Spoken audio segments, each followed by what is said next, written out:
Proyek Jalan Tol Gede Bage Tasikmalaya Cilacap atau Getaci yang digadang-gadang akan menjadi jalan tol terpanjang di Indonesia sempat masuk dalam daftar Proyek Strategis Nasional atau PSN. Namun, kini statusnya telah dicoret dari PSN, yang artinya Tol Getaci tidak lagi masuk dalam daftar prioritas pembangunan di era Presiden Prabowo.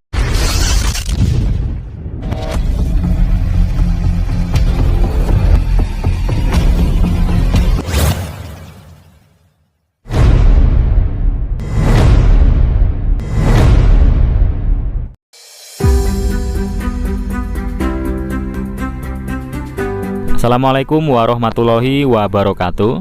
Halo teman-teman, ketemu lagi di Mas Don Channel. Salam sehat, salam sejahtera bagi kita semua. Semoga selalu dilancarkan segala urusannya.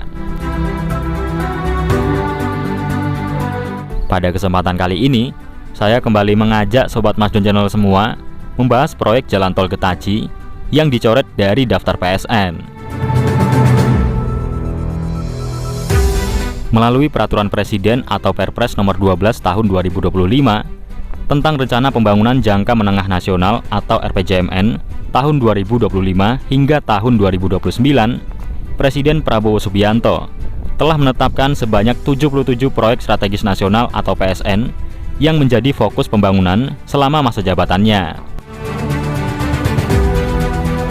Dari total 77 PSN tersebut, terdiri 29 PSN baru dan 48 PSN proyek lanjutan, termasuk 4 proyek jalan tol. Namun, di antara 4 proyek jalan tol yang masuk PSN era Presiden Prabowo, tidak tercantum proyek jalan tol Getaci.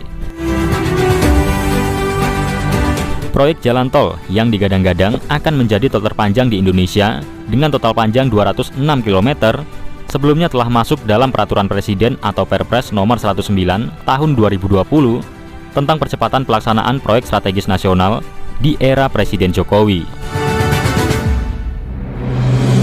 Padahal, proyek Jalan Tol Getaci sudah masuk dalam tahapan pembebasan lahan di ruas Gede Bage hingga Garut Utara sepanjang 44,85 km. Bahkan, sudah ada lahan yang sudah resmi dibebaskan, ditandai dengan pembayaran uang ganti rugi. Pada tahun 2024 lalu, Kementerian PUPR memasukkan proyek Tol Getaci ke dalam pembangunan prioritas di tahun 2025, bersamaan dengan sejumlah proyek jalan tol lainnya, termasuk 2 proyek jalan tol di Jawa Barat, yakni Tol Ciranjang Padalarang dan Tol Dalam Kota Bandung. Aktivitas pembebasan lahan lanjutan di proyek Tol Getaci telah vakum sejak akhir tahun 2024, terutama setelah pergantian Presiden Republik Indonesia. Kemudian pada Januari tahun 2025, ada aktivitas pembayaran uang ganti rugi kepada 3 desa di Kabupaten Garut, yakni Desa Cangkuang, Kecamatan Leles, Desa Hegarsari, dan Desa Karangtengah, Kecamatan Kedungora. Namun, ganti rugi tersebut sifatnya hanya penuntasan saja, karena sebelumnya sebagian besar sudah selesai pada tahun 2024 lalu. Penuntasan dilakukan kepada warga yang pada pembayaran tahap pertama belum dilakukan karena adanya kekurangan masalah kelengkapan dokumen lahan. Setelah itu, hingga Maret 2025 ini, aktivitas pembebasan lahan kembali vakum dan belum ada kelanjutannya. Adapun luas lahan yang sudah dilakukan pembayaran uang ganti rugi yakni Kabupaten Bandung sebanyak 17 desa dengan total lahan 231,96 hektar, kemudian Kabupaten Garut sebanyak 11 desa dengan total lahan seluas 162,4 hektar.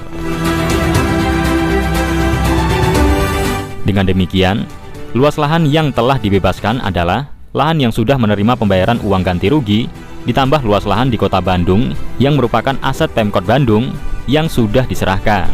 Maka, total luas lahan yang telah dibebaskan adalah 422,50 hektar. Meskipun telah dicoret dari daftar PSN, menurut Direktur Jalan Bebas Hambatan Direktorat Jenderal atau Ditjen Bina Marga Kementerian Pekerjaan Umum, Wilan Oktavian, hingga saat ini belum ada perintah stop dari Lembaga Manajemen Aset Negara atau LMAN untuk proyek Jalan Tol Getaci. Kini, proses pelelangan jalan tol Getaji masih dalam tahap pengkajian ulang di Direktorat Jenderal Pembiayaan Infrastruktur atau DJPI sebelum kembali dilakukan pelelangan dalam waktu dekat.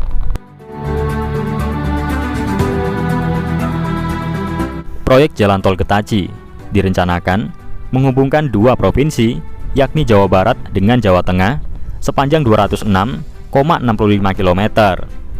Dengan panjang tersebut, tol Getaji akan menggeser posisi tol Terbanggi Besar, Pematang Panggang, Kayu Agung atau Terpeka di Pulau Sumatera yang saat ini masih menjadi tol terpanjang di Indonesia dengan bentang 189 km.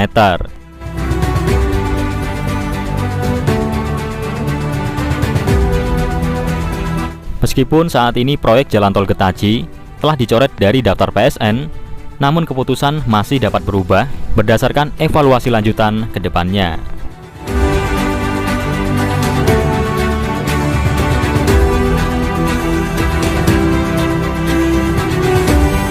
Kini publik akan menantikan bagaimana strategi infrastruktur di era Presiden Prabowo. Apakah proyek yang dicoret akan dilanjutkan dengan mekanisme pendanaan lain atau justru benar-benar dihentikan total? Menarik untuk kita ikuti bersama terkait kelanjutan informasinya.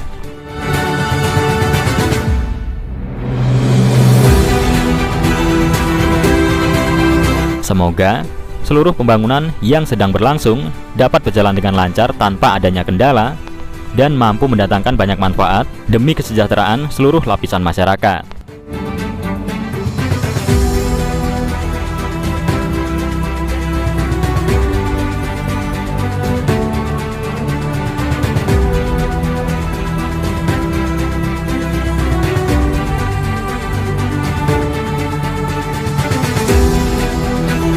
Oke teman-teman, cukup sekian tayangan video dari saya kali ini. Mohon maaf apabila terdapat salah perkataan. Terima kasih sudah menyaksikan hingga selesai. Saya akhiri. Wassalamualaikum warahmatullahi wabarakatuh. Salam Mas Don Channel.